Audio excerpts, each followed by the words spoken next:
Hey guys, how's it going? It is Nick here from Swaney. Whoa. Nick here from the Sun Stand. Sorry, nearly said my other channel.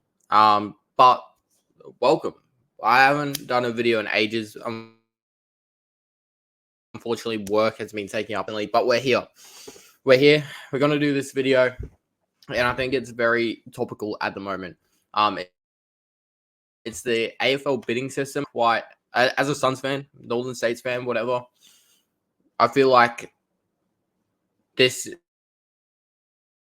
whole revamp system is quite truly a kick in the guts for not only the Giants, technically the Swans and the Lions, because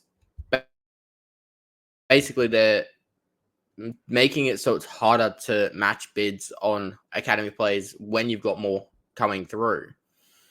Now, obviously, this was first big controversy last draft when we selected 4 academy graduates in the draft, and we probably had one of the best draft hands in the league because of that. And we've got Leo Lombard. We've probably got Zeke Ulen coming in this draft, probably later in. And then the following year, we've got another 4. Now, the reason why it's a kick in the guts is because we've had to work hard to to develop these players. Like, I can only talk to the Suns, can't really talk to the Giants or anything. Actually, I can, because I kind of know that the Giants, I've had a few friends that have played for the Giants Academy. The Giants, we've gone in and actually invested into our academies. And I was part of the Gold Coast Suns Academy when I was younger, not for long, injuries and that. And I wasn't that great of a footballer. Pretty good at it, but not as good as you see some guys. Anyway, onto a tangent. They spend so much time, money, resources into making sure these academies are good, and making sure that they're setting themselves up for the future. So that now we're at a point we've struggled for years prior to getting talent through the draft, Queensland talent through the draft. And now we got 4 last year. We've got 1 or 2 coming through this year. We've got another 4 coming in the 2025 draft where this bidding system takes place. And we're at a disadvantage because we spent that time and resource. And now that we're seeing the rewards from it, and other clubs aren't. The other clubs have chucked a fuss. And I know it's not only the academy system; it's the father and son. But I think just leave it how it was. If a club, for example, say Richmond right now, they're going through quite a slump.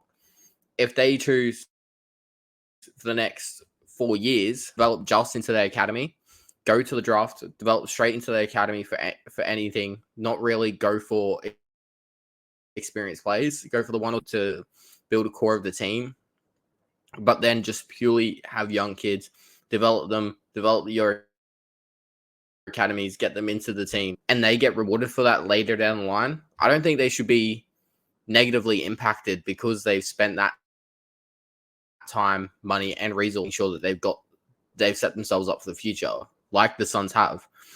And it also goes into a point where Mac Andrew was supposed to be a Melbourne Demons player. Now, I haven't done much research onto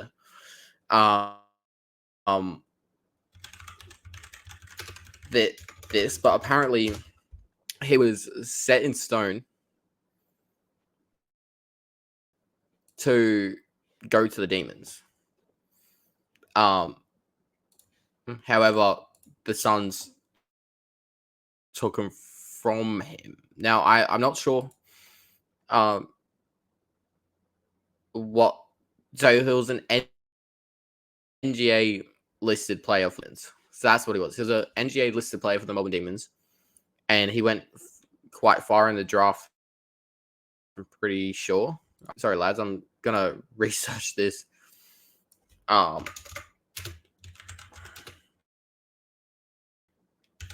we go.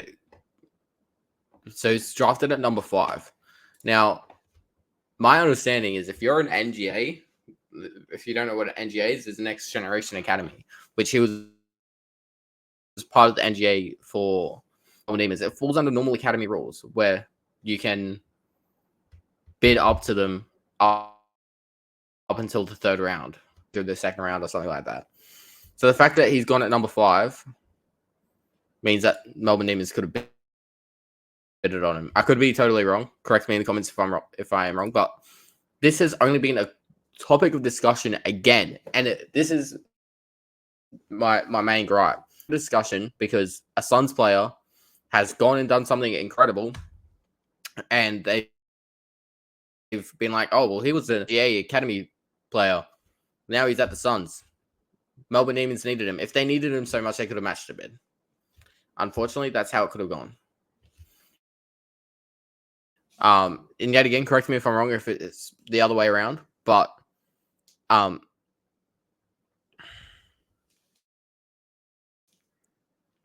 he could have been a Melbourne Demons player.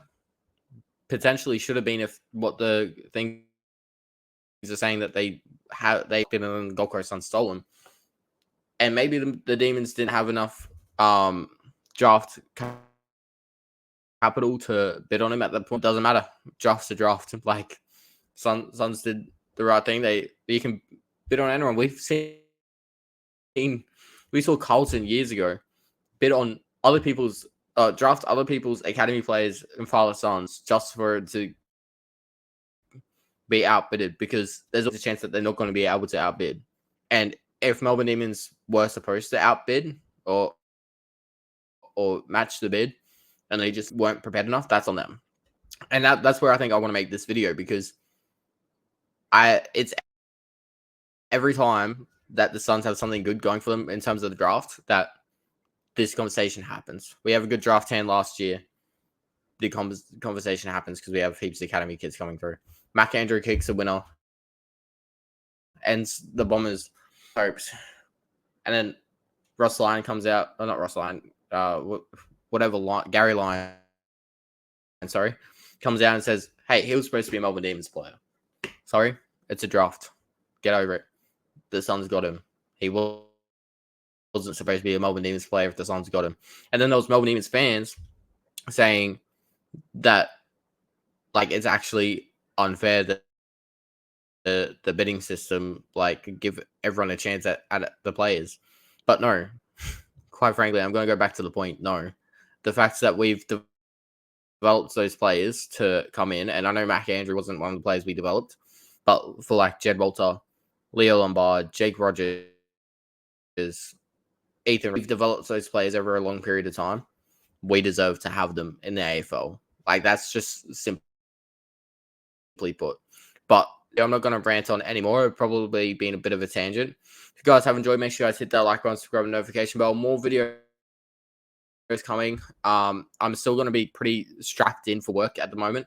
But I'm going to try and get videos out to you guys weekly again, try and get back onto a rhythm, and hopefully work sorts itself out over the next couple of weeks once I get stuff sorted at the new place I'm at, where I'm working, running it. So hopefully I can sort that out in the next couple of weeks and start and get back onto the grind for the off season and AFL women's season. Have a good one, guys, and peace.